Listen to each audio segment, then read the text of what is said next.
Do you want to say anything to the people?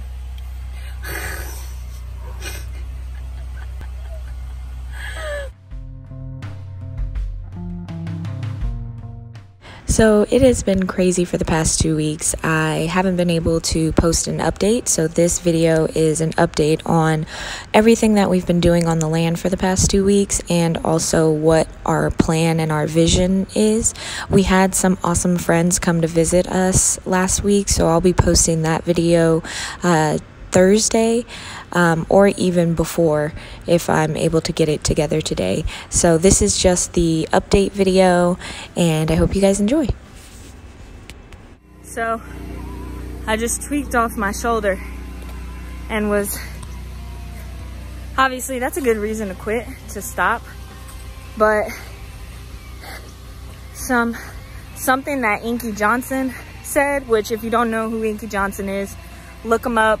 Phenomenal person. I still have not heard him tell his story and not cried, but one of the things he says is your expectation should never exceed your effort. So I think it's pretty self-explanatory, but essentially if you have a big dream, then your efforts need to exceed that dream. I'm sore. I'm sweaty. I've encountered more bugs than I have ever wanted to in my life. Right here, this is taller than me, okay? This was all around here. And I mean, it's 14 acres, so I mean, me and Nick can't be sitting side by side doing stuff. We gotta separate and make the most of our time. So I did all of this, and when I got to it, I noticed this slab right here. Me and Nick noticed this slab because I think we noticed it when we drove up initially, because like I said, this was all covering it, but some part of it you could see, we just didn't know how big it was. So this right here, this slab, we're gonna restore and turn into a tiny home. That's gonna be the first of the houses, the alternative houses that we are going to build on our property. Well, there was a fire here, we discovered, and when we called to have electric put on our land, we found out that there was a fire here, which the debris made it, you know, kind of obvious.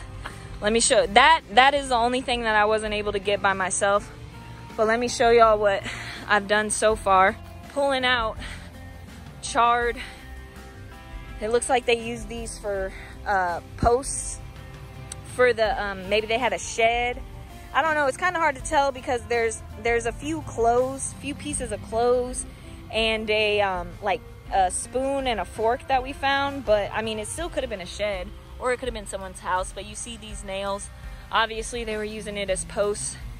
These small ones were actually big ones like these. This is what I pulled out of the grass today, and those were what I pulled out yesterday, and Nick took the chainsaw and made them into manageable pieces for the kids, because the kids' chores, I mean, the bus, like before they had normal kid chores, like take out the trash, clean up your room and stuff like that. Well, that's unnecessary chores at this point. So basically their job is to, whatever debris that we find throughout the day when we're working, they take that, and some of these we're not having them use. Like some of this is too dangerous for them to hold, but mainly like this. And Lincoln has been taking the big blocks, or the big wood. They take that and they put that over by the front. And then there was a satellite that I pulled out of the stuff too. But like, I'm not big, y'all, okay? I'm 90 pounds on a thick day, okay? I've been gaining some weight. I don't know, maybe it's just because I'm approaching my 30s, but I have been pushing myself, because this right here, let me step back, because this is literally the shot that I'm gonna use when we're done with it to showcase this, okay? We have so many ideas for this tiny home. We've had a couple of people hit us up who are interested in getting in on what we're talking about. we are more than aware that living on a bus is not everybody's dream, and not everybody can get with that. But some people have dreams, and all they need is the ability to not have to be in that rat race for 40 hours a week. Okay, so imagine we build this tiny home. You stay in this tiny home for 6 months. What could you do? What could you accomplish with that extra time where you don't have to be at work? You know what I mean? We are trying to make living easier so you can pursue your dreams, because a lot of times living gets in the way of pursuing your dreams. When you think about it, when you have two parents who have a child, half the time the second parent is going to work strictly to pay for daycare. That's absurd. That is crazy that you would have to take on a full-time job just to pay for your kids to be with somebody else. And I am ambitious as the next go-getter. So I'm not saying like stay home and knit and just homeschool your kids. But what I'm saying is, if you're gonna be away from your kids and you're gonna be away from them working, why not it be towards something that you have created? And then not towards a paycheck, but to something that you are 100% in charge of. There's no construction crew here. There is no construction crew. It is me and Nick and the kids. And that is what we are working towards, to allow other families to be able to do that. So I don't know who is going to be the residents of this tiny home, because I don't know if you can hear it. Listen. Oh, of course he would stop when I say that. But anyway, you could hear Nick in the distance. There he goes. You can hear him.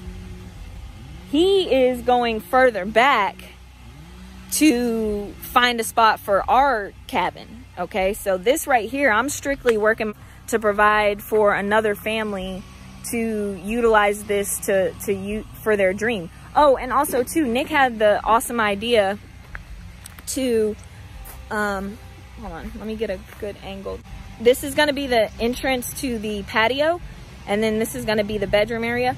Right above that, it's actually going to be a loft. So if it's you, your spouse, and a kid, or even two kids, there's going to be a loft area for the kids. So here's a couple of scenarios. You live here, you save money to go do your dream, to get the down payment on the business or whatever it is you're trying to do. Another scenario, which is something we're really pushing for, is that you live here, you stay in this space while you build your bus. Because once we get the area where Nick is doing right now, we're gonna drive our bus down there, live there while we build our cabin. So you live here while you build your bus, you know, right there. So there's so many different options that somebody might hit us up and there be something they want to utilize and work towards that I've never even thought of. But back to what Inky Johnson said, your expectation should never exceed your effort. In our head, we know it's going to take at least 5 to 10 years for it to become a reality, for it to be like how we want it to be, right where we want it to be. But in 5 to 10 years, I'm gonna be 32 to 37. Okay, that's baby, that's young, you know, like that's nothing. So start your dreams now. And also too, when we watched not Pursuit of Happiness, Expedition Happiness, it was instant for us. It was immediately like, both of us were like, this is what we want to do. And Expedition Happiness, for those of you who don't know, that's the Netflix movie documentary that we saw of this couple that were on a bus, where we discovered that living on a bus was even a thing. So that was immediate for both of us. However, what if it was immediate for Nick and it wasn't immediate for me? You can't drag your spouse into something as significant as living on a bus, changing your entire... There's nothing about my life that is the same. You can't drag your spouse into that if they don't feel like, if they don't click with it as well. So another thing that I love about this and what I'm trying to provide is the space and opportunity for people to try it out. Try out living on a bus. Try out living in a tiny home for 6 months to a year. See, and then at that point, be like, all right, bet, let's do it. Or be like, I don't know about all that. That is one of, I think, the greatest benefits that our land is going to provide, is the opportunity for you to try out alternative living. Usually with alternative living, you got to jump whole body, both feet in, spend every penny, you know, just do it. Okay. What if you had the opportunity to kind of just dip the toe in, just kind of like ease into the water? What if you could do that? That's what we're trying to build here. So it don't look like right now, but my expectation is not about to exceed my effort. I'm out here. I hurt. I'm sore. I tweaked my shoulder because I had the machete. Just keep at it. If there's something that you want, make sure your effort is matching that. You got some Elon Musk dreams. Elon said he lived in a 1-bedroom apartment with his brother, and when he brought his girlfriend over, she had to sleep with him on the couch. Okay, like, are you ready for that? Are you at that point? Like, what sacrifices are you trying to make, or that you need to make it a reality? It's really nice to see the clearing. Like, as you work, you see, I did that. Like, I did that. I cleared that. I saw a spider like this big on my shoulder earlier. Nah. I could do without all that.